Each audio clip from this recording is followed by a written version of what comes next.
Part 12. Dukungan keluarga.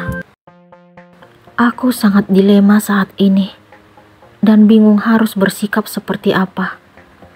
Kenapa Mas Yuda harus menemuiku sekarang? Siapa yang telah memberitahukan keberadaanku kepadanya?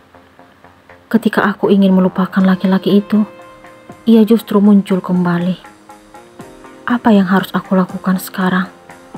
Haruskah aku tetap berpisah dengannya atau bertahan demi anak dalam kandunganku? Sungguh, ini benar-benar pilihan yang sangat sulit. Aku membenci apa yang telah ia lakukan, tetapi calon anak kami juga butuh kasih sayang ayahnya. Seandainya saat acara pernikahan sebulan yang lalu, Mas Yuda tidak pergi meninggalkanku, keadaannya tidak mungkin seperti ini. Bagaimana mungkin aku secepat itu melupakan perbuatannya? Aku tidak boleh lemah, tetapi harus tegas dalam menghadapinya. Lepasin. Aku pun menepiskan tangan Mas Yuda dari perutku. Kenapa sayang? Aku benci mendengar pertanyaannya. Ia bersikap seolah-olah tidak ingat dengan kesalahan yang telah ia perbuat. Aku minta agar kamu pergi dari sini sekarang. Tolong jangan ganggu aku lagi. Aku ingin menata hidup di desa ini. Aku pun duduk dari rebahan, lalu menyandarkan punggung pada sandaran ranjang. Ternyata, Mas Yuda juga mengikuti hal yang sama.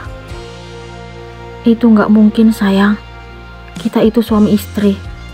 Aku nggak akan pergi dari sini kalau kamu nggak ikut. Sudah lebih dari 2 kali, aku mendengar kata-kata yang ia ucapkan. Kamu jangan sok peduli padaku. Sebulan yang lalu, kamu pergi meninggalkanku. Tapi kamu tetap merasa tidak bersalah dengan apa yang kamu lakukan. Kamu pikir aku memaafkan apa yang telah kamu lakukan? Sama sekali enggak. Keluar dari sini, Mas. Aku menaikkan suara. Aku enggak bisa, sayang. Izinkan aku untuk tetap bersama denganmu. Ia meraih tanganku, tetapi aku tepiskan. Aku enggak mau sekamar denganmu. Kalau kamu enggak mau keluar, biarkan aku yang keluar. Tiba-tiba, Mas Yuda langsung memelukku. Jangan seperti ini sayang, aku mohon. Kamu gak ingat lagi tentang kebersamaan kita. Aku tahu, kamu juga sangat mencintaiku. Aku berusaha melepaskan diri dari dekapannya, tetapi sia-sia. Lepasin aku. Aku menyesal mencintai laki-laki seperti dirimu. Kenapa kamu harus menyesal sayang? Apa kamu juga menyesal mengandung anak kita? Aku pun terdiam mendengar pertanyaan Mas Yuda. Aku tidak mungkin menyesal dengan kehamilanku. Bagaimana mungkin laki-laki tersebut mampu berpikir seperti itu? Ia tidak mengerti dengan apa yang kurasakan saat ini. Apa maksud kamu, Mas? Akhirnya, aku kembali membuka suara. Kalau kamu menyesal mencintaiku, itu artinya kamu juga gak ikhlas mengandung anakku. Ia seolah-olah menuduhku. Aku berusaha kembali melepaskan diri darinya hingga berhasil. Jangan sok tahu kamu. Aku membencimu. Aku pun beranjak dari tempat tidur, lalu keluar kamar menuju ruang keluarga. Aku mendapati kakek dan nenek yang masih menikmati acara televisi. Aku pun menghempaskan tubuh ke sofa coklat di ruangan itu. Kedua orang tua tersebut secara bersamaan melihat ke arahku. Entah apa yang mereka pikirkan. Suami kamu mana, nak? Tanya nenek kepadaku. Masih pantaskah dia disebut sebagai suami, Nek? Aku kesal karena nenek menyematkan kata suami saat menanyakan Mas Yuda. Dia tetap suamimu, nak. Kakek pun turut membuka suara. Tapi dia udah meninggalkan Nay saat acara pernikahan kami, kek. Aku tidak mengerti dengan jalan pikiran kakek. Yuda sudah cerita semuanya pada kami. Dia terpaksa melakukan itu. Kakek seolah-olah melakukan pembelaan terhadap Mas Yuda. Aku merasa sedih karena orang-orang yang aku sayangi seakan-akan berpihak kepada Mas Yuda. Kakek dan nenek seharusnya membela cucunya sendiri, bukan laki-laki yang tega meninggalkan istri di hari pernikahan. Kenapa harus seperti ini?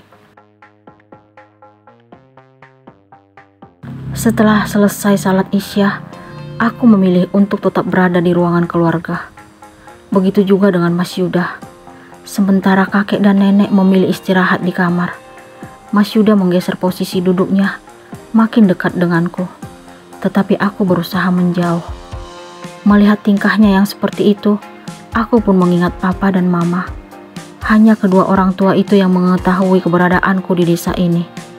Kenapa Mas Yuda bisa sampai di tempat ini? Siapa sebenarnya yang telah memberitahukan dirinya? Kita istirahat yuk sayang. Mas Yuda tetap kembali mendekatiku. Apa hakmu mengajakku? Aku kesal mendengar ajakannya. Aku suamimu. Aku benci mendengar status itu. Seenaknya kamu sekarang mengaku sebagai suamiku setelah mempermalukan aku dan keluarga. Kamu pikir aku masih sama seperti dulu, mencintaimu dengan sepenuh hati? Enggak, Mas. Saat ini aku tetap membencimu. Tolong jangan ganggu hidupku lagi. Aku berusaha kuat di depan Mas Yuda. Saat masih berdebat dengan laki-laki itu, terdengar nada panggilan masuk dari ponselku yang berada di meja. Aku pun meraih benda tersebut. Ternyata telepon dari mama. Aku sangat bahagia, lalu segera mengusap layar untuk berbicara dengan beliau. Assalamualaikum, Mah. Aku pun mengucapkan salam kepada mama. Waalaikumsalam, sayang. Mama membalas salam dariku. Maafin mama ya. Aku tidak mengerti kenapa mama meminta maaf. Ada apa, Mah? Kenapa harus minta maaf? Tanyaku dengan rasa penasaran. Mama yang telah memberitahukan keberadaanmu kepada Yuda. Aku terkejut mendengar pengakuan mama. Aku sama sekali tidak mengerti dengan jalan pikiran wanita tersebut. Kenapa, Mah? Aku tidak kuasa menahan bening kristal dari mata agar tidak jatuh. Itu yang terbaik, sayang. Kamu dan calon anakmu butuh Yuda. Mama dan papa gak sanggup melihat kamu menanggung semuanya sendirian.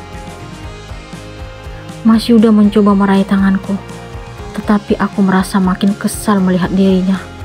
Lepasin, jangan sentuh aku. Aku menaikkan suara. Aku mohon jangan nangis, sayang. Laki-laki itu berlutut di kakiku. Naila, kamu dengar mama? Mama kembali membuka suara dari seberang. Iya, Mah. Tapi Nay gak habis pikir. Kenapa mama melakukan ini? Dia udah mempermalukan keluarga kita, Mah. Dia udah buat hidup Nay menderita. Aku tetap tidak terima dengan apa yang mama lakukan. Tapi kamu akan jauh lebih menderita jika harus hidup sendiri. Ingat calon bayi kamu, sayang. Dia juga butuh ayahnya. Nay gak tahu harus gimana, Mah. Nay bingung. Jangan bingung, sayang. Mama dan papa melakukan semua ini demi kebaikan kamu dan calon anakmu. Mama gak tega membayangkan kamu harus mengurus kehamilanmu sendirian. Kenapa kalian semua seolah-olah membela dia, Mah? Kakek dan nenek juga bersikap seperti itu. Aku benar-benar tidak mengerti apa yang dipikirkan oleh keluargaku. Ini semua demi kebahagiaanmu, sayang. Jangan kamu hanya melihat dari sisi Yuda, tapi ingat orang tuanya. Mereka menyayangimu. Mama yakin kamu akan jauh lebih bahagia hidup bersama keluarga barumu daripada harus menanggung sendiri beban itu di desa. Mama harap kamu bisa ngerti, sayang. Aku tidak tahu harus berbuat apa sekarang. Semua keluarga berharap agar aku kembali menerima Mas Yuda setelah apa yang telah ia perbuat. Apakah aku dapat menerima calon ayah dari anak dalam rahimku dengan sepenuh hati? Ini benar-benar pilihan yang sangat sulit. Walaupun rasa cinta itu masih ada untuk Mas Yuda, tetapi untuk saat ini, aku masih sangat membencinya. Ia dengan tega telah melukai dan menghancurkan perasaanku, juga menciptakan aib dalam keluarga. Aku segera beranjak dari ruang keluarga setelah mengakhiri telepon dengan mama. Aku tidak menghiraukan Mas Yuda sama sekali. Aku langsung memasuki kamar, lalu menguncinya dari dalam. Aku belum mampu menerima jika harus tidur seranjang dengannya. Apa yang akan Yuda lakukan untuk meluluhkan hati Naila?